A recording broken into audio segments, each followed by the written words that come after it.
ছড়ার উপর ছিল না কোনো স্থায়ী সেতু। বাঁশের সেতু দিয়ে ছড়া পারাপার হতে হতো গ্রামবাসীদের। এবার দীর্ঘদিন বাদে সেই সমস্যা থেকে নিস্তার পেলেন গ্রামের মানুষ। ঘটনা কুমারঘাট মহকুমার মাছমারা এলাকায়।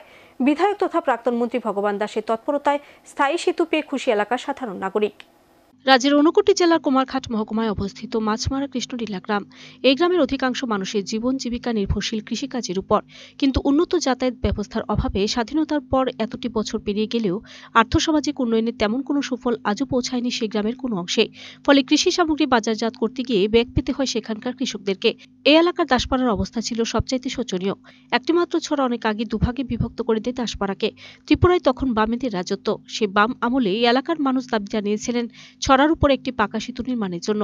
কিন্তু সেই সময় তদানীন্তন বাম সরকার ছড়ার উপর বাঁশের সাঁকো তৈরি করে নিজেদের বীরত্ব জাহির করেছিল বলে বক্তব্য গ্রামবাসীদের। শুখা মৌসুমে এই সাঁকো দিয়ে কোনো রকমে যাতায়াত করা গেলেও বর্ষা মৌসুমে জলের তোড়ে প্রতি বছরে এই বাঁশের সাঁকো ভেঙে যেত বলে জানিয়েছেন গ্রামবাসীরা। তখন তাদের দুর্ভোগ আরও চরম আকার নিত। ত্রিপুরা বিজেপি সরকার ক্ষমতায় বসার পরে এলাকার বিধায়ক তথা রাজ্যের প্রাক্তন মন্ত্রী ভগবান দাস উদ্যোগ নিয়েছিলেন এই ছড়ার উপর একটি পাকা ফুটব্রিজ নির্মাণের জন্য। সেই মতো হয়েছে কাজও। গ্রাম উন্নয়ন দপ্তরের মাধ্যমে প্রায় 2 কোটি টাকা ব্যয়ে ছড়ার উপর নির্মিত হয়েছে একটি ফুটব্রিজ। এতে গ্রামবাসীদের কষ্ট কিছুটা লাঘব হবে বলে মনে করছেন সেখানকার মানুষ। তবে তারা দাবি জানিয়েছেন সেতুটিকে আরও বড় আকারে করার। গ্রামবাসীদের বক্তব্য, আগে সেতুর অভাবে রোগীকে হাসপাতালে নেওয়া থেকে মাঠে উৎপাদিত ফসল বাজারজাত করতে বেজায় ভোগান্তি পেতে হতো তাদেরকে। এমনকি সেতুর অভাবে রোগীকে হাসপাতালে নিয়ে যেতে না পারায় মৃত্যু পর্যন্ত হয়েছে রোগীর। এই সমস্যা থেকে নিস্তার পাওয়া গেলেও সেতুর উপর দিয়ে বড় গাড়ি চলাচল করতে না পারলে কৃষিজ ফসল বাজারজাত করতে হলে তাদেরকে সেই আগের পন্থায় মাথায় করে সেতুর উপরে নিয়ে গাড়িতে তুলতে হবে ফসল। অবশ্য ছড়া পারাপারের ক্ষেত্রে বাঁশের সাঁকো থেকে পাকা ফুটব্রিজ পেয়ে কিছুটা দুর্ভোগ কাটবে বলে জানালেন ভোগান্তির শিকার হওয়া গ্রামবাসীরা। কৃষ্ণলীলা দাসপাড়ার মধ্যে আগে একটা আমরা সুবিধা আসিল না। যাই হোক, আমরা ভগবান দাসরা কইছি আমরা একটা বীজ করিয়া দিত। এখন বীজটা ছোট হয়ে গেছে, একটা পায়া সার্ভিসও ঢুকতে পারতো না। কোনো সমস্যা আইলে কোনো একটা যোগাযোগই নাই। বীজটা হয়ে গেছে ছোট, কোনো সমস্যা নাই।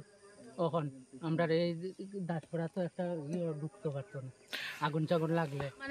যদি একজন অসুস্থ লোক হইতো তো কোনো সময় মারা যাইত নদীর জল হইলে, কোনো সময় ওই আমরা তো ডেলিভারি কেস সমস্যা হয়তো বেশি। ঠিক আছে, মনে করেন ফাউটা বিস্ত না তখন হয়তো ফাউ বিস্ত নিজে একটু পরিশ্রম করতে লাগতো না, তখন হয়তো দিছে। ঠিক সব কৃষি কাজ।